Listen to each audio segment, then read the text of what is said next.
모든 어버이께 감사하고 어버이의 모든 수고에 넘치는 은혜와 하나님의 사랑이 충만하기를 기원합니다.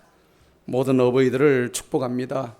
우리를 낳으시고 우리를 길러주시고 노심초사 우리를 위해서 기도해 주신 육신의 어버이가 있었기 때문에 오늘 우리가 존재함을 믿습니다. 그 부모님의 은혜에 감사할 때에 하나님께서 우리에게 주신 은혜가 더욱더 넘칠 줄로 믿습니다. 나도 부모가 되고 동시에 나도 자녀입니다. 또 자녀도 언젠가 부모가 됩니다. 육신의 부모를 잘 섬기는 것이 하나님의 창조 질서에 순종하는 것입니다. 하나님은 그것을 기뻐하십니다. 내리사랑 올리효도라는 말이 있듯이 우리가 하나님의 사랑은 가해 없는 거예요. 그냥 일방적인 사랑입니다. 그래서 우리는 위로는 하나님을 공경하고 정말 아버지 하나님께 효도하는 마음으로 늘 그 마음을 변치 말고 끝까지 가야 되는 것이에요. 우리가 자녀들이 많이 있지만은 우리가 자녀들에게 이것을 잘못 가르치게 되면 천륜과 인륜을 어긋나게 되는 겁니다. 하나님께서 이런 것을 기뻐하시지 아니하시죠. 그래서 어버이가 어버이다워야 되는 거예요. 그리고 자녀도 자녀다워야 되는 거예요. 모든 어버이는 어버이됨을 감사하시고 그리고 또 자랑스럽게 여기시고, 왜냐하면 하나님께서는 육신의 혈통을 통해서 하나님의 신령한 복이 대대로 이어지게 원하신다는 겁니다. 그래서 우리가 우리 어버이날을 맞아서 모두 건강하시고 또 신앙의 유산을 자녀들에게 물려주는 것만이 최고의 복인 줄 믿으십시다. 왜냐하면 우리 육신은 잠시 후면 다 떠나게 되어 있거든요. 그리고 우리는 오늘 내일 일을 모릅니다. 그렇기 때문에 자신할 일이 아무것도 없습니다. 영원한 고향, 영원한 아버지가 계신 그곳으로 우리는 돌아가게 마련이거든요. 그렇기 때문에 모든 이 어버이날의 주인공은 누구시냐?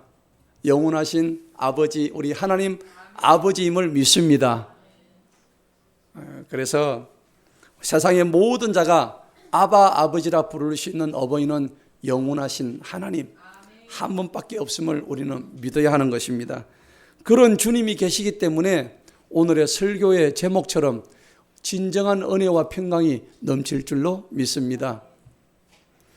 은혜와 평강을 주시는 목적이 있습니다. 하나님께서. 그것은 하나님은 우리에게 긍휼과 사랑을 주시기 위함이죠.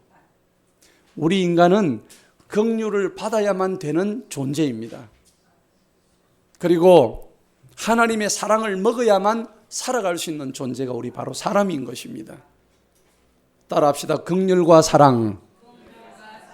이것이야말로 하나님이 우리에게 최종적으로 주시는 진정한 하나님의 가치인 것입니다.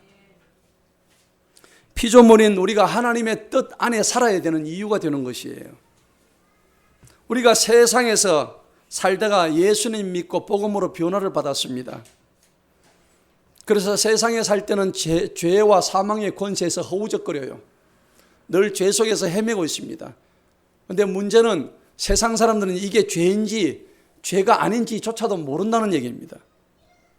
그런데 우리가 예수님을 믿고 난 이후로부터 죄와 사망의 권세에서 생명과 소망과 부활의 권세를 받았다는 사실입니다.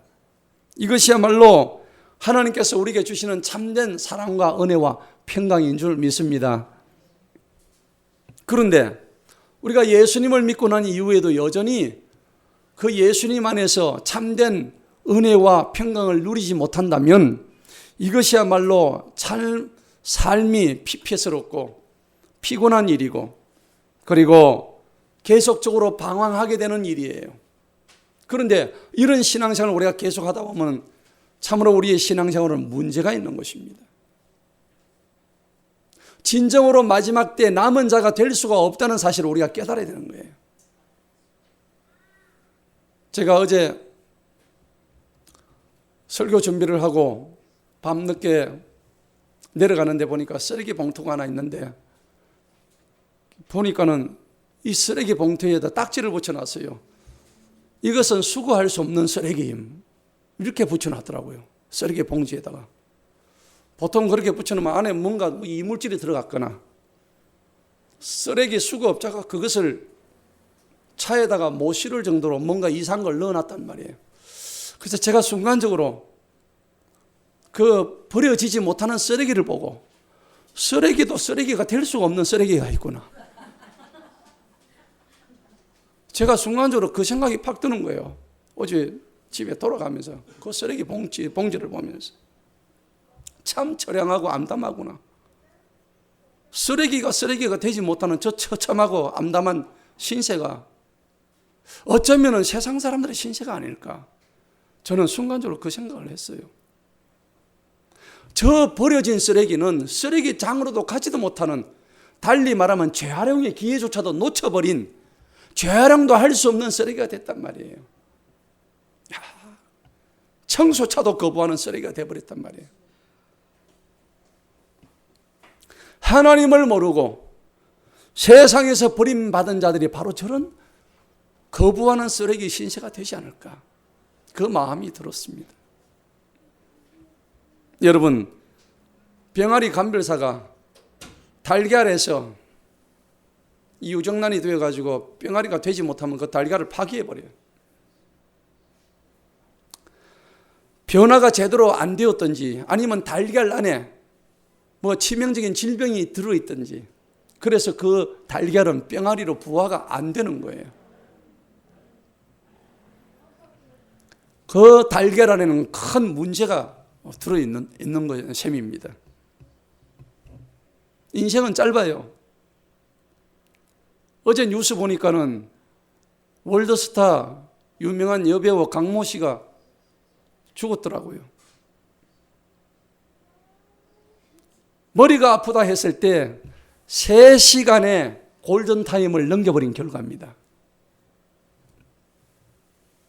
그래서 뇌사 상태로 2, 3일을 지나니까 완전히 산소가 뇌 속에 공급이 되지 못하니까 사망하게 된 거예요. 저는 지난번 제 어머니가 돌아가셨을 때 심정지 되는 과정을 제가 그래프로 보았거든요. 그 여배우도 심정지가 왔더라고요. 그래서 저는 어떤 상황인지 이미 제가 어머니의 죽음을 통해서 제가 봤기 때문에 이미 다 머릿속에 그려지는 거예요. 심정지가 오면 저렇게 된다는 걸 이미 제가 보았거든요. 똑똑히 쳐다보았거든요. 참으로 죽음이란 것은 그 월드스타조차도 아무것도 아닌 거예요. 죽음은 참 공평한 거예요. 사람을 겸손하게 만드는 게 죽음이에요. 누구도 죽음 앞에서는. 그래서 한 서너 시간만 지나니까 머리에 손을 넣으니까 사후 강직이 와요. 차디찬 콘크리트 돌멩이 같이 온도가 전혀 없어요. 그리고는 시신을 보관하는 냉동고로 들어갑니다.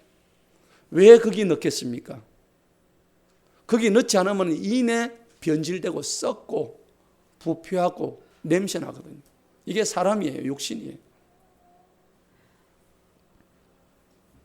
전도서 말씀에 모든 것이 헛되고 헛되니 다 헛되다고 그랬습니다. 이 세상의 부귀와 명성, 재물, 뭐 건강할 것 같지만은 한순간이에요. 하나님이 우리의 생명줄을 놓으시게 되면 아무것도 아님을 믿으시기 바랍니다. 기억조차 되지 않을 일들을 남들이 영원히 기억해 줄 것처럼 그렇게 악바리처럼 돈을 모으고 명성을 얻으려고 노력을 하고 해도 하나님의 말씀은 다 소용없다. 너를 기억해 주는 그 사람조차도 기억 속에서 사라질 것이다. 그런데 우리의 현실은 어떻습니까? 우리는 기억을 받으려고 남들이 나를 기억해 주기를 원해서 살아가는 사람들처럼 영원히 살 것처럼 그렇게 우리가 살아가지는 않는지 우리 자신을 한번 돌아보아야 되는 거예요. 여러분, 그 유명 배우처럼 온몸에 질병의 신호가 왔을 때에 즉시 자신을 돌아봐야 돼요. 그때 병원에 갔어야죠. 맞죠? 그때 아침에 머리가 두통이 있었을 때 병원에 갔었어야 돼요. 그 시간을 놓쳐버린 거예요. 여러분, 우리가 암으로 인해서 사람들이 많이 죽습니다. 그런데 암덩어리가 처음부터 커진 게 아니에요. 조그마한 암세포 하나가 온몸을 병들게 만드는 거죠. 맛있는 빵도 사흘만 냉장고에 놔두지 않으면 그 빵을 자세히 열어보면 파란 곰팡이가, 조그마한 미세한 파란 곰팡이가 군데군데 점점이 박혀 있으면 우리가 보게 되는 거예요. 작은 누룩 하나가 우리의 영혼을 짓밟는 거예요. 영적으로 민감하지 않으면 내 영이 병들고 썩어 들어간다는 것을 우리가 영적 교훈으로 삼아야 하는 것입니다. 마귀는 우는 사자와 같이 삼킬 자들을 찾아서 으르렁거리며 우리를 쫓아오는 거예요. 얼마나 무서운지 몰라요. 우리는 그 마귀를 이길 힘이 없어요. 여러분, 우리가 마귀와 대적해서 그렇게 싸워서 이길 수 있을 것 같아요? 24시간 우리를 공격하는 그 마귀 앞에서 우리는 속절없이 무너져 버리는 게 우리의 현 주소란 말입니다. 성도가 신앙생활하면서 제일 힘든 것은 하나님의 뜻을 모르고 자기 자신의 길을 가는 게 가장 힘든 거예요. 마치 좋은 벤츠가 있는데 브레이크가 없어요. 여러분, 벤츠에 브레이크가 없으면 어떻게 될까요? 탈 수 있을까요? 탈 수 없습니다. 성도의 삶을 바라보는 목회자의 마음도 이렇게 아파요. 목회자는 단상에서 설교하면 그게 끝나는 게 아니거든요. 여러분들 각자의 삶 속에 어떤 변화가 있을까? 그걸 놓고 기도하는 사람이 목회자예요. 여러분, 한 분 한 분을 두고 기도할 때 마음이 매우 아파요. 어떨 때 저는 스스로 자괴감이 들어요. 나 때문에 이런가? 내가 부족해서 이런가? 성도에게 메시지를 전하고 이야기를 해도 듣지 않는 그 양을 위해서 할 수 있는 것은 목자는 다른 거 아무것도 없죠. 기도할 밖에 없어요. 기도할 것밖에 없죠. 뭐라고 기도하느냐? 주님, 저 양의 눈과 귀를 열어주옵소서. 주님의 때가 오기를 기도합니다. 제가 왜 그런 기도를 잘 하느냐 하면 제가 그런 과정을 겪었거든요. 제가 하나님한테 돌아오기까지 그 과정을 너무나 잘 알기 때문에 사람의 힘으로 되지 않는 걸 제가 너무 잘 알거든요. 다른 방법은 없습니다. 그렇기 때문에 우리는 하나님으로부터 긍휼함을 받을 존재예요. 하나님의 긍휼하심을 입을 존재라는 얘기입니다. 내가 뭐 잘나서, 내가 뭐 믿음 생활을 잘해서, 그래서 은혜의 구원을 선물로 받은 게 아니란 얘기입니다. 자격 없는 우리에게는 모든 것이 하나님의 은혜인 줄 믿습니다. 그것이 하나님의 사랑과 평강의 핵심인 것입니다. 하나님 아버지는 조건 없이 주시는 하늘 어버이십니다. 무슨 대가를 바라지 않으세요. 최고의 어버이 되신 우리 주님께서 우리에게 주시는 그 진정한 은혜와 평강, 그것을 받아서 누리는 우리 모두가 되기를 주님 이름으로 축복합니다. 오늘 우리가 본문을 읽었는데 저는 어제 베드로 전후서를 계속 이렇게 번갈아 읽으면서 이 도대체 베드로라는 인물이 어떤 인물인가 하면 곰곰이 묵상을 해봤어요. 베드로라는 인물은 어부였는데 성정이 불같아요. 고집이 말도 못하게 셉니다. 쥐가 던지면 고기가 다 잡힐 거라 생각하고 있어요. 실제로 그랬지만은 쥐가 그물 던지면 다 잡힌대. 근데 한 마리도 안 잡히죠. 예. 그리고 말고의 길을 배운 베드로입니다. 그죠? 예. 그리고 예수님 눈앞에서 예수님하고 쫓아갔는데 바다에 풍덩 빠져버렸어요. 예. 내가 절대 예수님 부인하지 않겠다고 3번씩이나 얘기했는데 3번씩이나 부인했어요. 이게 누구예요? 베드로예요. 성질이 불같아요. 이야, 하나님 이런 자를 쓰시나? 저는 위로받았어요.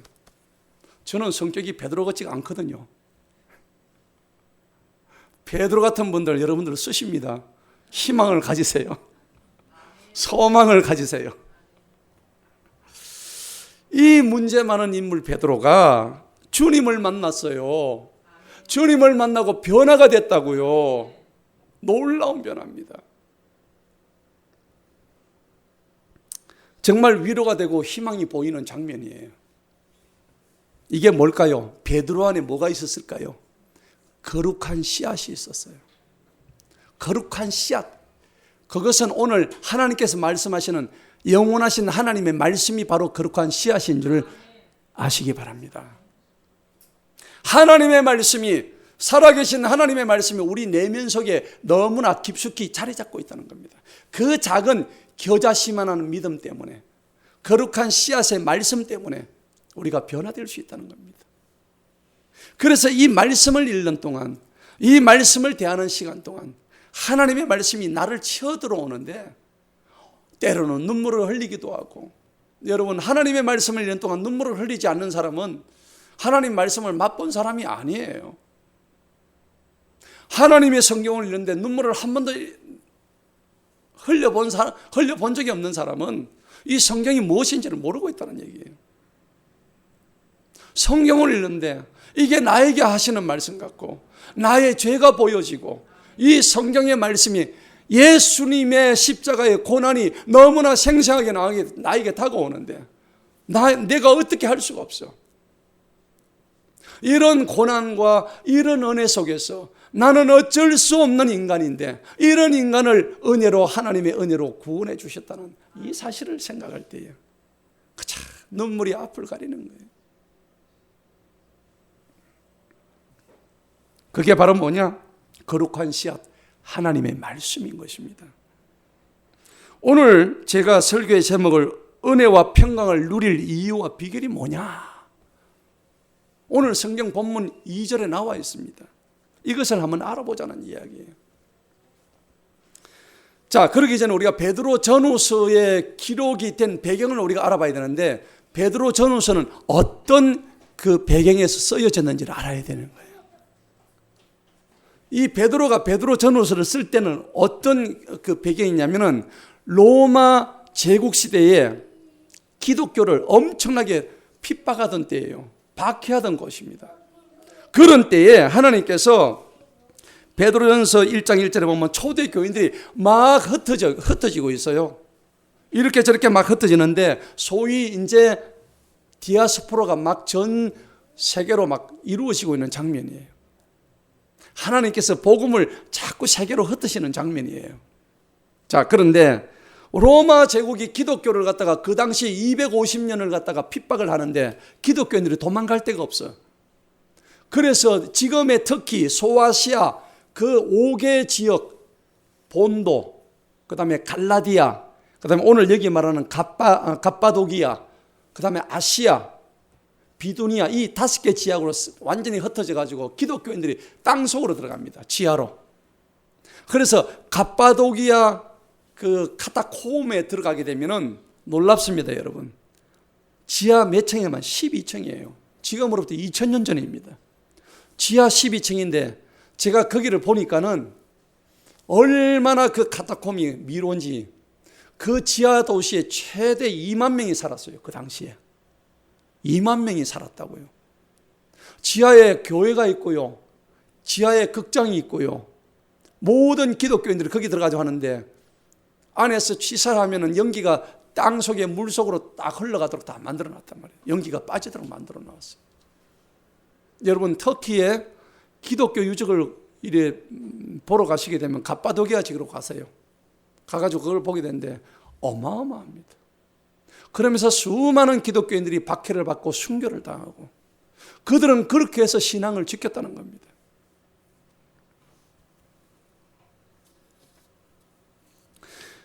지금 오늘 베드로 전후서가 쓰여진 서신이 바로 누구한테 쓰여졌냐면 바로 지하에 지금 살고 있던, 대피해서 피신하고 있던 그 당시의 기독교인들에게 지금 쓰여진 내용이에요. 세상 사람들이 아니에요. 믿음을 가진 자들에게 보내지는 편지였습니다. 즉 거룩한 씨앗, 하나님의 말씀이 들어있는 믿음의 형제들에게 바로 전해졌다는 사실입니다. 여러분, 베드로전서 1장 2절에 보니까 하나님 아버지의 미리 아심을 따라 그랬어요. 이 베드로전서 1장 2절에 보면 하나님의 은혜와 평강이 어떻게 해서 나타나는 걸 정확하게 얘기하는데, 하나님께서는 우리의 삶을 미리 알고 계시는 거예요. 저와 여러분의 삶을 어떻게 될지 미리 아시는 거예요. 그래서 우리가 기도할 때 하나님, 전지전능하신 하나님이라고 기도하고 계시잖아요. 하나님은 우리의 삶을 다 알고 계셔요. 내가 뭘 할지. 그렇다고 하나님께서 나를 간섭하시지 않아요. 왜냐하면 하나님은 우리에게 인격적인 존재로서 자유의 의지를 주셨거든요. 우리가 선택하고 안 하고는 나의 자유예요. 하나님은 그걸 보고 계신 거예요. 그것조차도 알고 계신다는 사실입니다. 그래서 미리 아심을 따라서 성령님의 성결하게 하심. 여러분, 베드로전서 1장 2절에 보면 그렇게 되어 있어요. 우리를 성결하게 하는 걸 누가 하신다고요? 성령님이 하신다. 아멘. 우리를 깨끗하게 하시는 분은 성령님이 깨끗하게 하세요. 여러분, 내 자신의 행동을 한번 돌아보시기 바랍니다. 나의 행동이 정말 성결한가 하지 않은가를 자기 자신이 잘 알 것입니다. 무엇을 통해서요? 내 안에 계신 성령님에 의해서 스스로 조명이 될 수 있다는 겁니다. 여러분, 그런 조명을 통해서 하나님은 누구에게 은혜와 평강을 주시느냐니까 순종하는 자입니다. 하나님 말씀에 순종하는 자에게 은혜와 평강을 주십니다. 오늘 제목이 여러분들 분명히 기억하세요. 은혜와 평강을 받는 비결이에요. 누리는 비결이에요. 그런데 베드로전서 1장 2절에 답이 나와 있어요. 하나님 말씀에 순종하는 자에게 은혜와 평강을 주신다고 명백하게 말씀하고 있어요. 그리고 뒷절에 뭐라고 되어 있습니까? 예수 그리스도의 피 뿌리심에 이른 자들이다. 예수님의 십자가 위에서 흘리신 그 피 뿌림이 누구에게 있다고요? 나에게까지 있어야 되는 거예요. 그러면 나에게도 그 피 뿌림이 있으려면 어떻게 돼요? 나도 예수님처럼 뭘 해야 돼요? 십자가에 못을 박아야 한다 하는 것입니다. 여러분, 십자가에 못 박기 힘들죠? 안 돼요. 어떻게 십자가에 못을 박을 수 있을까요? 너무나 생생하게 살아있는 내 자신을 바라볼 때 박을 수가 없어. 십자가에 못을 박을 수가 없는 거예요. 그런데 하나님의 은혜와 평강은 누구에 가느냐? 진리의 말씀에 순종하는 자, 하나님의 성결하심을 따라가는 자, 그리고 예수님의 핏뿌림의 힘을 입은 자들에게 하나님의 뭐예요? 은혜와 평강이 넘친다고 베드로전서 1장 2절에 명백하게 규정하고 있습니다. 이게 우리의 정확한 답인 것입니다. 그렇기 때문에 은혜와 평강은 아무에게나 주어지는 것이 아닙니다. 여러분, 세상 사람들이 돈이 많다고 은혜와 평강이 넘치겠어요? 우리의 속담에 만석군이 만 가지 걱정이 있다고 그러잖아요. 로마서 말씀에 아무도 흔들 수 없는 나의 구원을 바라볼 때에 정말 우리의 일들은 땅의 일들에 관심을 두지 않는 거예요. 이 땅의 일들은 썩어지고 없어지고 사라질 일들입니다. 우리의 소망은 어떻게 해요? 오직 하늘에 두는 영원한 하나님의 약속의 소망인 것입니다. 그 목표가 있기 때문에 우리가 진정으로 주님의 은혜로 나의 평강이 이루어지는 것입니다. 베드로전서 1장 21절에는 사람이 진리에 순종하는 이유가 뭔지에 대해서 정확하게 말씀하십니다. 뭐라고 했느냐? 사람이 진리에 순종하는 이유는 성령님을 따르기 때문이라고 말씀합니다. 저와 여러분은 성령님을 따라가는 주체인 줄 믿습니다. 내 뜻대로 가는 존재가 아니에요. 하나님을 믿는 자들은 성령님을 따라가는 존재예요. 그리고 진리에 순종할 때 우리의 혼이 어떻게 된다고요? 깨끗하게 된다고 성경은 말씀하십니다. 우리의 혼이 깨끗하게 된대요. 그리고 형제 사랑은 그 혼이 깨끗할 때 가능하대요. 하나님은요, 참 신기하게 우리가 믿음을 가지고 그 다음에 너희가 성결하고 진리에 순종하고 뭐 다 하는 거, 결국은 마지막은 뭐예요? 사랑하라. 아멘? 사랑하래요. 그래서 우리가 요한일서 4장 8절에 하나님은 사랑이시다 그랬잖아요. 하나님은 사랑이시거든요. 하나님이 꼴 사랑이에요. 그래서 God is love예요. 이런 평범한 것 같지만은 하나님의 이 진리의 말씀을 우리가 보게 되면은 너무나도 거기에 오묘한 뜻이 담겨져 있다는 것을 발견할 수가 있는 거예요. 자, 우리 오늘 드디어 본문 말씀 베드로서를 보시겠습니다. 베드로서 보니까는 1장의 1절입니다. 예수 그리스도의 종이요 사도인 시몬 베드로는 하나님과 우리 구주 예수 그리스도의 의로 말미암아 우리와 더불어 동일하게 보배로운 뭘 얻은 자? 믿음을 얻은 자들에게 이 편지를 하는 거예요. 아까 말씀드렸던 소아시아 5개 지역에 갑바도기아, 그 다음에 그 갈라디아 지방, 그곳에 있는 모든 주님의 성도들에게 이 믿음의 편지를 지금 보내고 있는 장면들이에요. 하나님의 이런 장면을 볼 때 하나님의 관심은 어디 있냐면 세상이 아니에요. 하나님의 관심은 세상이 아닙니다. 세상은 이미 버림받은 곳입니다. 여러분 믿으시기 바랍니다. 세상은 하나님이 버리려고 버림받은 곳이 아니라 자기 스스로가 하나님을 버린 곳이 세상입니다. 하나님의 구원의 은혜와 사랑은 오직 믿는 자에게만 주어진다는 우리 그런 특권을 믿으시기 바랍니다. 2절에 보니까는 은혜와 평강이 주어지는 법칙이 드디어 제시가 되고 있어요. 이 부분은 베드로전서 1장 2절과 같은 맥락입니다. 2절을 다 같이 한번 읽어봅니다. 시작. 하나님과 우리 주 예수님을 아는 것을 통해 너희에게 은혜와 평강이 넘칠지어다. 할렐루야. 우리에게 은혜와 평강이 어떻게 넘친다고요? 답이 나오잖아요. 뭘 통해서? 우리 주 예수님을 아는 것. 이게 바로 지식이에요. 여호와를 아는 지식이잖아요. 우리가 구약에 보면 호세아서 4장 6절에 내 백성이 여호와를 아는 지식이 없어서 뭐 한다고? 망한다고 그랬잖아요. 하나님을 아는 지식이 없었으니까 망하는 거예요. 여러분 망하고 싶으시면 다른 거 없습니다. 하나님을 아는 지식이 없어서 그저 망하는 거예요. 그런데 나는 절대 안 망할 건데 돈을 벌어가지고 좋은 일도 할 것이고 그 돈하고 세상 일 잘 되는 거하고 하나님하고는 아무 상관이 없어요. 그래서 호세아 4장 6절에서 호세아 선지자 그렇게 강력하게 내 백성이 하나님 아는 지식이 없어서 망한다, 멸망당한다 성경이 강조하고 있는 거예요. 결과적으로 하늘로부터 오는 이 지혜 그리고 계시의 영을 받지 않으면 하나님을 아는 지식을 갖출 수가 없는 거예요. 세상 지식이 아무리 많다고 하더라도 하나님으로부터 오는 지혜와 지식, 성령의 계시를 받지 않으면 어떤 것도 소용이 없다는 얘기입니다. 만약에 그걸 받지 않는다면 세상의 거친 유혹 때문에 날마다 넘어지는 거죠. 그 속에서 그냥 풍덩풍덩 살다가 허우적거리다가 그냥 가는 거예요. 그리고 우리가 그리스도인이라 할지라도 여전히 버리지 못했던 내 자신의 옛자 그리고 내 자신의 완악함 때문에 하나님에게 돌아가기가 힘들다는 사실입니다. 자, 우리가 하나님을 아는 지식을 통했으면은 딱 통하게 될 때 어떤 일이 벌어질까요? 3절을 보시기 바랍니다.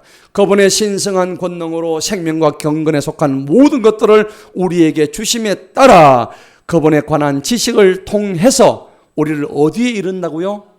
영광과 덕에 이르도록 부르셨대요. 영광과 덕에 이르도록 부르신대요. 굉장히 중요한 말씀입니다. 우리는 그분을 아는 지식을 통해서만 하나님의 영광에 참여할 수 있는 거예요. 진정한 덕을 우리는 가질 수가 있다는 사실입니다. 이게 바로 하나님의 부르심의 법칙이에요. 여러분, 사람이 자기 이름을 불러주면 좋아요, 안 좋아요? 좋죠. 예. 근데 나는 이름이 없어. 이름이 없으니까 불러줄 사람도 없고 아무도 몰라. 그래서 시인 김춘수 씨가 꽃이라는 시를 썼는데 아주 유명한 시예요. 기억하세요? 제가 한번 읽어드리겠습니다. 아주 유명한 김춘수의 시 꽃이라는 제목의 시입니다. 제가 한번 읽어드릴게요. 내가 그의 이름을 불러주기 전에는 그는 다만 하나의 몸짓에 지나지 않았다. 내가 그의 이름을 불러주었을 때 그는 나에게로 와서 꽃이 되었다. 이게 끝이에요. 저는 이 시를 읽을 때 굉장히 감동이 왔어요. 제가 화명생태공원을 지나가면서 운동을 하면서 우리 사모와 함께 길거리 이름 없는 풀을 보고 꽃을 보면서 저게 무슨 꽃이지? 제가 궁금해요. 또 사모도 저한테 물어요. 저게 무슨 꽃일까? 그러면 저는 휴대폰을 꺼내가지고 즉시 사진을 찍어가지고 검색하는 게 있어요. 그 사진을 보내게 되면 이 사진하고 똑같은 그 꽃이 뜨면서 그 꽃의 이름들이 바로바로 뜹니다. 모르셨죠? 모든 꽃은 사진만 찍으면 그 꽃의 이름이 다 나와요. 그런 앱이 있어요. 그래가지고 제가 꽃 박사가 됐다고. 그 화명생태공원에 지나가면서 꽃 이름들은 이제 거의 다 알아요. 아주 예쁜 꽃이 하나 있었는데 저는 그 꽃의 이름을 보니까 너무 놀랐어요. 큰 개불알 꽃이라고 하는데 도대체 왜 거기다가 큰 개불알 꽃이라고 적었는지 저는 이해가 지금도 안 가요. 그래서 제가 사모하고 한참 웃었어요. 크지도 않아요. 눈꽃만한 꽃인데 이거는 분명히 잘못 지었을 것이다. 근데 분명히 보니까 거기에 똑같은 이 사진인데 그런데 이상하게 그게 잊어지지가 않아요. 여러분 왜 그럴까요? 걔가 걔의 이름이 되어버렸단 말이에요. 맞죠? 누군가 자기 이름을 불러줄 때 큰 개불알이든 작은 개불알이든 그 이름을 불러줄 때 그죠? 그래서 나는 걔를 쳐다보게 됐단 말이에요. 이게 중요한 거예요. 그렇잖아요. 김춘수 씨의 꽃도 마찬가지예요. 아무도 이름을 몰라줬는데 누군가 그 이름을 갖다 붙이니까 꽃이 되어 온 겁니다. 사람은요, 누군가 자기 이름을 불러줄 때 나의 이름이 자기 이름 값을 하게 되는 거예요. 여러분, 각 사물과 사람의 이름에는 그 이름 값이 있습니다. 고유의 에너지가 있어요. 여러분, 오늘 스스로 한번 생각해 보시기 바랍니다. 내 이름 석자는 어느 정도의 크기인가? 어느 정도 내 이름을 신뢰할 수 있는가? 남들이 내 이름을 부를 때 내 이름 석자를 뭐라고 기억할 것인가? 다시 한번 생각해 보시기 바랍니다. 하나님 오늘 그걸 묻고 계시는 거예요. 누군가의 이름을 상상하기만 해도 기분이 좋아진다면 그것은 성공한 인생이 될 것이에요. 그런데 누군가의 이름을 상상하기만 해도 마음이 거북하고 불편하다면 그 사람의 인생은 잘못 살아는 거예요. 여러분, 히틀러라는 이름을 떠올리기만 해도 저는 속이 거북해요. 600만 명을 죽인 사람이잖아요. 살인자잖아요. 여러분, 히틀러와 점심을 먹고 싶어요? 저는 예수님과 점심을 먹고 싶어요. 마찬가지예요. 여러분의 이름이 정말 그 이름값을 할 수 있는 진정으로 예수님과 같이 존귀한 이름이 되시기를 진정으로 축원합니다. 이와 같이 하나님의 부르심이란 것은 지극히 크고 보배로운 약속이라고 오늘 성경이 말씀하고 있습니다. 4절을 보시기 바랍니다. 이렇게 불러줘야 되는 거예요. 하나님은 우리 이름을 부르시고 있는 거예요. 미리 아시고 예정하시고 우리를 불러주셨다는 겁니다. 4절 보시겠습니다. 이로써 우리에게 지극히 크고 보배로운 약속들을 주셨다. 너희로 하여금 이 약속들을 통해서 정력으로 인하여 세상에 있게 된 썩어지는 것들을 피한 후에 하나님의 성품에 참여하는 자들이 되게 하려 한다. 여러분, 이 세상의 재물과 명성은 다 헛됩니다. 제가 아는 부자는요, 쓰려고 약 7년을 돈을 모았는데 쓰려고 하던 그 돈을 죽어버렸어요. 너무 안타까운 일입니다. 무슨 소용이 있겠습니까? 부자 청년도 마찬가지예요. 지가 쓰려고 다 모아놨더니 누가복음에 나오잖아요. 하나님께서 뭐라고 그래요? 네가 오늘 밤에 내가 네 목숨을 걷어간다면 네가 쌓아둔 재물이 무슨 소용이 있겠느냐. 성경에 나와요. 이것을 모르고 아무 목적도 없이 돈을 모으고 있다니까, 사람들이요. 그들이 갈 곳은 이미 정해져 있죠. 아무것도 아닙니다. 허무의 법칙을 일찍 깨닫는 자가 복된 자예요. 우리가 부르심을 받은 사실만으로도 하나님 앞에서 그 이름을 기억해 주시는 그 하나님 앞에 내가 행복할 수 있다면 그것은 성공자의 삶인 줄 믿으시기 바랍니다. 4절에 보니까 인간의 정욕은 끝이 없습니다. 정욕은 썩어서 없어지고 추하고 냄새가 납니다. 하나님의 성품에 참여하라고 오늘 성경은 분명히 우리에게 말씀하십니다. 하나님의 성품이 뭘까요? 우리가 신학에서 보면은 하나님의 속성이 여러 가지가 나옵니다. 완전성, 무한하심, 영원하심, 그리고 완전하심, 편재하심, 온갖 속성들이 많이 나와요. 그런데 오늘 이곳에서 말씀하는 하나님의 완전하신 성품은 뭐냐? 우리를 깨닫게 하시고 선하신 목적을 가지신 하나님께서 우리에게 완전한 죄사함의 은혜를 주셔서, 은혜와 평강을 주셔서 우리를 완전한 사랑으로 이끌어 가시는 하나님이신 줄 믿습니다. 오래 참으시고 긍휼하시고 거룩하시고 의로우신 그 주님을 따라갈 때 우리는 하나님의 성품에 참여하게 하시는 그 이유를 믿는 것입니다. 자, 그런데 5절과 7절 하나님의 성품을 참여하려고 그러면 이 8가지가 있어야 되는 거예요. 5절과 7절을 다 같이 한번 읽어보도록 하겠습니다. 시작.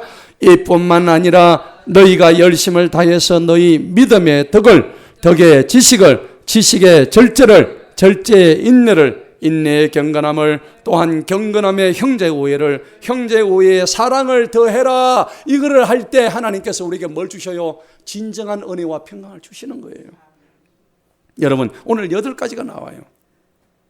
갈라디아서 5장에 보면 성령의 9가지 열매가 아주 상세하게 나옵니다. 여러분, 성령을 받은 자가 이 9가지 열매가 삶 속에서 신앙생활에서 주렁주렁 열리기를 우리는 바라고 그렇게 하기를 원하고 있습니다. 그런데 성령의 9가지 열매에서 유독 안 되는 게 한 가지가 있는데 그거는 절대 안 돼. 나는 8가지만 할 거야. 그거는 성령의 열매가 아니에요. 오늘 여기 뭐라고 했습니까? 첫째가 뭐예요? 너희가 열심을 다했죠. 자, 하나님의 성품에 4절에 보니까 하나님의 성품에 참여하되 이것뿐만이 아니란 말입니다. 너희가 열심을 다하는 거예요. 열심을. 여러분, 우리가 하나님 믿을 때 보면 대충대충 하죠. 우리 스스로 한번 보세요. 얼마나 대충대충 하고 삽니까? 인생을 그렇게 대충대충 살아가요. 여러분, 세상에서는 뭐 대충대충 살 수 있지만 신앙에서는 그런 거 없습니다. 하나님 앞엔 대충대충이 없어요. 오늘 분명히 말씀하시는데 너희가 열심을 다해서 너희 첫 번째 뭐예요? 믿음이죠. 신앙은 어디서부터 출발합니까? 믿음에서 출발합니다. 믿음은 성화의 과정입니다. 믿음은 관계예요. 하나님과 나와의 관계입니다. 그리고 나와의 수평적인 관계도 포함되는 것이죠. 로마서 14장 23절에 믿음을 따라하지 않는 것은 다 뭐라 그래요? 죄라 그랬죠. 믿음을 따라해야 되는 것입니다. 믿음이 없이는 하나님을 기쁘시게 할 수가 없다고 성경은 말씀하는 거예요. 여러분, 믿음이 전부 답니까? 성경은 그거 아니라고 얘기해요. 믿음에 뭘 더해요? 덕을 더해야 합니다. 덕을. 덕이 뭘까요? 덕은 하나님께 보여지는 가장 탁월하신 성품이에요. 저 사람 믿음은 좋은데 이상하게 덕이 없어. 여러분, 좋아요, 안 좋아요? 별로인 것 같아요. 덕을 쌓으시기 바랍니다. 이것이 하나님의 영원하신 탁월하신 성품 중에 하나인 것입니다. 그리고 덕만 가지고는 안 되겠죠. 하나님을 아는 지식이 너무 없어요. 덕은 많은데 지식이 없어. 아니란 얘기입니다. 이 지식이란 것은 하나님에 대한 올바른 영적 분별력과 판단력을 의미하는 거예요. 하나님을 아는 지식이 있어야 되는 거예요. 성경을 보아야 되는 거예요. 그리고 지식만 가지고 안 되죠. 지식이 너무 넘치면 어떻게 돼요? 교만합니다. 하나님 앞에 교만해요. 그래서 하나님은 지식에다 뭘 갖추라고요? 절제. 그죠? 절제해라. 우리는 절제가 안 돼요. 좀 좋으면 막 에너지가 넘쳐가지고 막 이렇게 하다가도 또 은혜가 넘치다가 한순간에 넘어지면 그냥 막 또 다운돼가지고, 이게 우리의 모습이에요. 여러분, 절제하시기 바랍니다. 성령의 9가지 열매 중에서도 사랑과 희락과 화평과 인자와 자비와 양성과 충성과 온유와 절제라 그랬잖아요. 절제하셔야 돼요. 그리고 절제란 것은 자신을 통제하는 힘입니다. 자기 자신을 통제하는 힘을 기르시기 바랍니다. 내가 스스로를 통제하지 못하면 소용이 없어요. 그런데 절제를 어디까지 해야 될까요? 인내하면서 해야 되는 거예요. 할렐루야. 오늘 기가 막힌 말씀이에요. 베드로가 이런 지식을 어떻게 받았을까요? 이 무식자 베드로가 자기가 쓴 게 아니에요. 성경은 하나님의 성령의 감동하심을 받아서 적은 것이 자기가 쓴 게 아니란 말이에요. 그런데 오늘 절제의 인내를 주시는데, 인내란 것은 뭐예요? 끝까지 가는 겁니다. 끝까지 믿음을 견뎌서 끝까지 승리하는 것이 바로 인내인 것입니다. 그런데 우리는 가다가 어떻게 해요? 다 넘어지죠? 다 무너집니다. 그리고 끝까지 인내하지 못합니다. 천국 가야 되는데 천국을 어떻게 갈지 몰라. 가다 보니까 너무 보이는 게 많아서 이쪽도 기웃거리고 저쪽도 기웃거리다 보니까 이제는 가야 할 방향도 다 잃어버렸어. 이게 우리의 신앙의 현주소라면, 성경은요, 끝까지 인내하는 믿음이 최고의 믿음이라고 계시록에서 말씀하고 있는 거예요. 자, 거기다가 인내하면서 우리가 무엇을 더 해야 될까요? 그 다음이 뭐예요? 경건이에요. 경건. 경건이라는 것은 뭡니까? 내가 세상 속에 살지만 세상과는 구별된 존재다. 나는 거룩한 존재다. 하나님의 거룩한 존재라는 것을 내가 입어야 되는 거예요. 분명히 입어야 되는 거예요. 그래서 이 경건이 없으면은 십자가에 자기 자신을 박을 수가 없는 거예요. 자, 이제는 뒤에 2개가 남았어요. 이제 경건까지 왔는데 그 다음 하라는 게 뭐예요? 형제 우애입니다.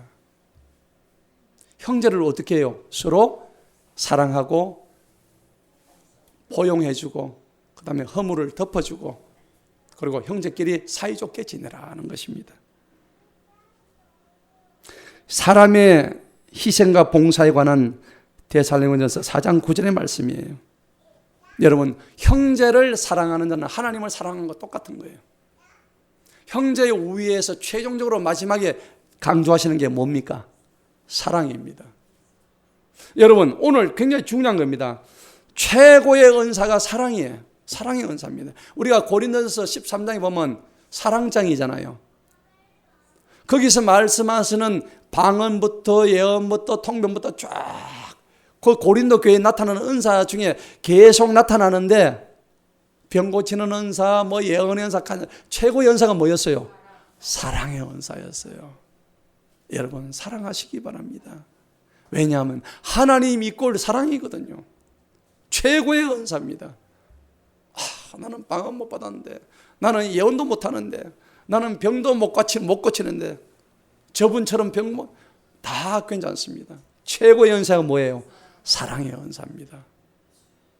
하나님을 사랑하시고 내 이웃을 내 몸처럼 사랑한다면 하나님이 가장 큰 사랑으로 여겨주십니다. 하나님을 사랑한다면서 형제를 미워하는 것을 하나님은 인정하지 않습니다.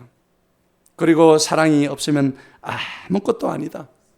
그러니까 신앙이 뭐예요? 믿음에서 오늘 베드로서 5장에서 7절을 보니까 믿음에서 출발해서 어디서 끝납니까?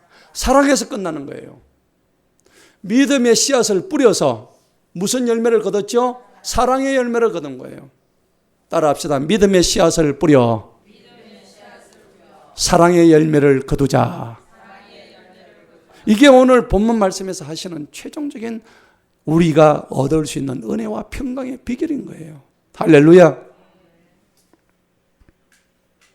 이렇게 해야만이, 이런 것들을 우리 안에 있어야 그리스도를 아는 지식에 관해서 어떻게 해요? 부족하거나 열매 없는 자가 되지 않게 하신다. 8절을 보시기 바랍니다. 이는 만일 이런 것들이 너희 안에서 풍성한 적 그것들이 너희로 우리 주 예수 그리스도를 아는 지식에 관하여 부족하거나 열매 없는 자가 되지 않게 할 것이, 이런 것들이 있어야 너희가 부족하거나 열매 없는 자가 되지 않는다고 성경이 말씀하는 거예요. 사랑하는 성도 여러분, 그러므로 우리가 어떻게 될까요? 10절을 보십시다. 다 같이 한번 읽어봅니다. 시작. 그러므로 형제들아 더욱 열심을 다해 너희의 부르신 것과 택하신 것을 뭐하라고? 확고히 해라. 만일 너희가 이런 것들을 행하면 결코 넘어지지 아니한다. 우리가 신앙생활 하면서 넘어지는 것은 다반사잖아요. 그죠? 그런데 내가 내 이름을 불러주신 하나님의 소명, 콜링을 내가 분명히 안다 그러면은, 부르심과 하나님이 나를 택하셨다는 것을 분명히 깨닫는다 그러면은 넘어지는 것을 우리는 얼마든지 방지할 수 있다는 거예요. 내가 가졌던 그 믿음의 마지막의 결말이 하나님으로부터의 사랑이다. 형제를 사랑하고 이웃을 사랑하고 하나님을 사랑하는 모든 사랑의 은사 속에서 해결될 수만 있다면 우리는 진정으로 은혜와 평강의 아름다운 열매를 먹을 수가 있다는 겁니다. 이렇게 할 때에 11절 다 같이 한번 읽어봅니다. 이는 이같이 하면 우리 주님이시요 구주이신 예수 그리스도의 영원한 왕국에 들어감을 너희에게 풍성하게 주시리라. 할렐루야. 이렇게 할 때에 우리 예수님의 영원한 왕국에 들어갈 때에 하나님께서 풍성하게 우리에게 은혜와 평강을 주신다는 겁니다. 여러분, 이것을 통해서 우리가 알아야 될 게 있습니다. 하나님은 베드로 전후서를 통해서 다 한마음 되고 서로 동정하고 사랑하고 긍휼하고 친절을 베풀어라. 악을 악으로 갚지 마라. 베드로전서 3장에서 악을 피하고 선을 행하고 오히려 평안을 구해라. 고난 당할 때 의로운 고난이면은 참고 기다리고 행복해해라. 오히려 하나님 그렇게 말씀하시는 거예요. 너희한테 고난과 연단이 올 때는 베드로전서 4장에서는 오히려 영광을 기대하면서 그 고난이 올 때 기뻐해라. 즐거워해라. 우리의 신앙의 업그레이드가 아직 안 되었어. 이러한 말씀이 가슴 깊이 받아들이시지 않는다면 우리는 오늘 주님 앞에 다시 한번 겸허히 겸손한 마음으로 주님, 저를 다시 한번 이렇게 세워주세요 라는 바람을 가지시기를 축원합니다. 오늘 말씀의 결론을 맺겠습니다. 앞선 베드로전서 5장에 보면 장로들에게 하는 권면이 있습니다. 베드로가 양떼를 먹여라. 장로들아, 목사들아, 양떼를 잘 먹여라. 잘 보살펴라. 그리고 순전한 마음을 가져 더러운 이득에 취하지 마라. 그리고 양떼들을 지배하려고 하지 말고 네가 먼저 양떼들의 본이 되어라 말씀하시는 거예요. 그리고 성도들에게 동일하게 말씀합니다. 너희 지도자에게 스스로 순복해라. 그리고 서로 복종하고 낮아져라. 겸손해라. 하나님은 말씀하십니다. 은혜와 평강이 뭘까요? 다른 게 아무것도 없었습니다. 찾아보니까 은혜와 평강은 바로 예수 그리스도가 은혜와 평강이었습니다. 우리에게 예수 그리스도 이외에는 다른 것이 답이 없었습니다. 우리를 긍휼로 건져주시고 죄와 사망의 모든 환경에서 우리를 건져주시고 하나님의 사랑을 알게 베푸시려는 하나님의 그 크신 사랑이 바로 은혜와 평강이었습니다. 오늘 본문의 말씀이 믿음에서 사랑으로 열매 맺는 가장 그 고린도서 13장의 큰 은사가 우리 삶 속에서 신앙생활에서 나타나게 하게 하시려는 것이 하나님의 크신 계획입니다. 십자가 사랑, 그 십자가 사랑이 없었더라면 우리는 하나님의 은혜와 평강을 누리지 못했을 겁니다. 누구든지 주 예수 그리스도 안에 있으면 새로운 피조물이라 그때 우리가 은혜와 사랑을 먹을 수 있습니다. 오늘 주신 이 말씀을 통하여서 우리에게 주시는 진정한 은혜와 사랑 되신 예수 그리스도 안에 풍성히 거하여서 주님의 복을 받아 누리는 저와 여러분 되시기를 간절히 축원합니다.